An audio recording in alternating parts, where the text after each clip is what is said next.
আজ বানাবো চালের পায়েস। দুধ গরম করে নিচ্ছি।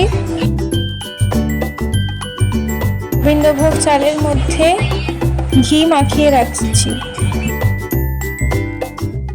দুধ ফুটে গেছে, এবার দিয়ে দেব মিল্ক পাউডার। দিয়ে দিলাম ফাটানো এলাচ। দুধ ঘন হয়ে গেছে, এবার দিয়ে দেব চাল।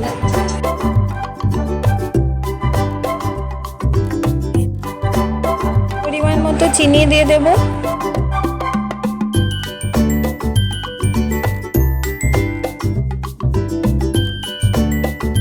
চিনিও গলে গেছে। এবার কড়াইয়ের মধ্যে ঘি গরম করে কাজু কিশমিশ ভেজে পায়েসের ওপর দিয়ে ঢেলে দেব।